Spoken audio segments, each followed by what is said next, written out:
नमस्कार, मैं हूं देव चौहान। एक बार फिर से एक ऐसी घटना लेके आ गया हूं जिसे सुनकर आप फिर से कहोगे क्या ऐसा भी होता है। तो बिना किसी देरी के मैं आपको लेके चलता हूं वेस्ट बंगाल मोहित के घर। मोहित एक नास्तिक इंसान है जो भगवान पर बिल्कुल भी विश्वास नहीं करता है। भगवान पे अगर कोई प्रसाद चढ़ाए, कुछ भी चीज चढ़ाई जाए तो वो उसको सोचता है कि ये वेस्ट है, इससे अच्छा किसी की गरीब में इसको बांट दिया जाए। अब कहानी शुरू होती है।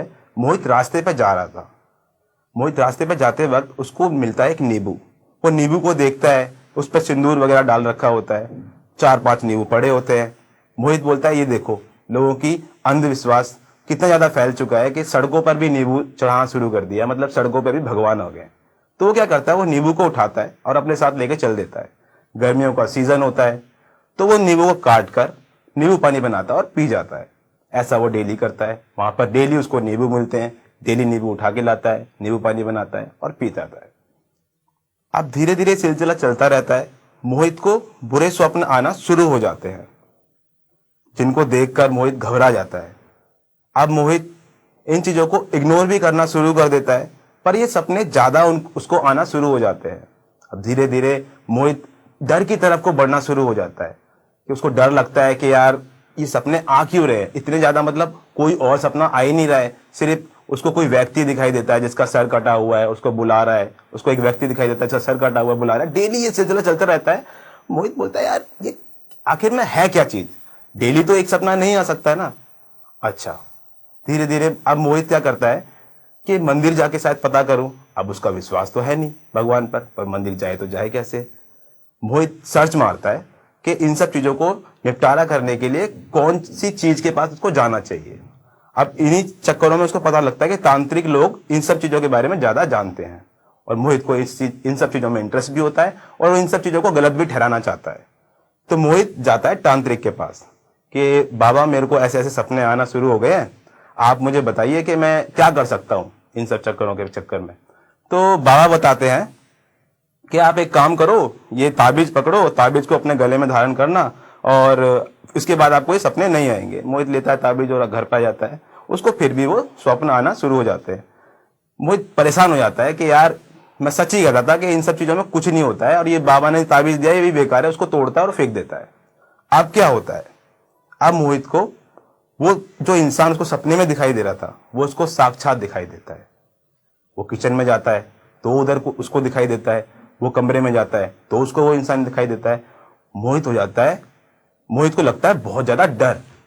अब मोहित घबरा जाता है कि यार कुछ तो बात है, ये मतलब स्पिरिचुअल चीज नाम की कोई चीज होती है, ऐसा वो बोलने लगता है। अब वो दोबारा तांत्रिक के पास जाता है, बोलता है बाबा मुझे ये सब चीजें दिखाई दे रही है, सच में दिखाई दे रही है। तांत्रिक बोलता है ये लो एक और ताबीज पकड़ो, इसको पहन लेना, अब तुम्हें वो दिखाई नहीं देगा। आता है, फिर ताबीज लगाता है, फिर भी वो चीज उसको दिखाई देना शुरू हो जाती है। मोहित परेशान हो जाता है कि शायद लगता है कोई मंदिर ही जाना पड़ेगा, शायद मंदिर पे ही कुछ इसका हल मिल जाए। मोहित मंदिर जाता है, मंदिर में देखता है, मत्था टेकता है, फिर भी वो चीज नहीं जाती है उसकी। अब मोहित हो जाता है परेशान। मोहित जाता है उसी स्थान पर जहां पर वो नींबू वगैरह पड़े होते हैं। वो फिर से वो नींबू को उठाता है और बोलता है शायद इसी में कुछ चक्कर है जिसकी वजह से मुझे सपने आना शुरू हो गए, क्योंकि मैं यही चीज को करता हूँ और पी जाता हूँ, शायद इसी की वजह से मेरे को कुछ चीज हो रही है। तो वहीं पे साइड में होता है शमशान घाट। वो नींबू को पकड़ता है, वो शमशान घाट पे चला जाता है। बोलता है कि इसकी स्टोरी क्या यहाँ से कनेक्टेड है। वहां पे जाता है, वो नींबू रखता है, बोलता है करूँ तो करूँ क्या, नींबुओं का चक्कर है क्या। वो घर पे आता है, नींबुओं को लेकर उनको रख लेता है। सोचता है कि शायद इसी के अंदर वो बंदा है जो मुझे दिखाई देता है, उसको शायद मुझसे हेल्प चाहिए। वो बैठ जाता है। अब वो रखा रहता है नींबू पर, वो देखता रहता है नींबुओं को कि कुछ तो होगा यार, ऐसा कुछ तो होगा। नहीं होता कुछ भी।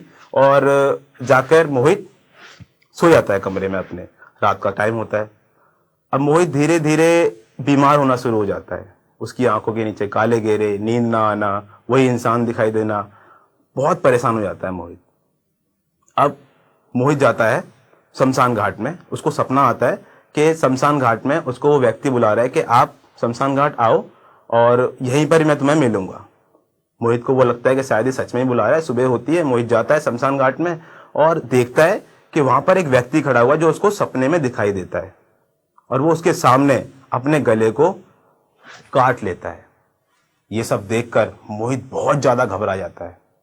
मोहित घबराता हुआ तांत्रिक बाबा के पास जाता है। वहां पे जाके बाबा से बोलता है, बाबा मेरे को सरगटा भूत दिखाई दे रहा है, वो अपना गला काट रहा है और मेरे को ऐसा दिखाई दिया, मैं गया था शमशान घाट में। वो भूत दोबारा से बाबा के सामने प्रकट हो जाता है। बाबा भी उसको देखता है और मोहित भी वहीं पर ही होता है। मोहित बहुत ज्यादा घबरा जाता है। पर यहां पर एक चीज है, उस टाइम जब बाबा उसको देखता है तो बाबा मर जाता है, पर मोहित नहीं मरता है। मोहित आज भी जिंदा है। क्या हुआ ऐसा जो बाबा मर गया और मोहित नहीं मरा? क्या वो बाबा का भेजा हुआ भूत था? क्या बाबा ने ही उसको बनाया था? क्या मोहित भगवान की पूजा करने लगा था इसीलिए वो बच गया? इन्हीं सब सवालों के साथ मैं आपको छोड़े जाता हूं। और बताना, क्या ऐसा भी होता है?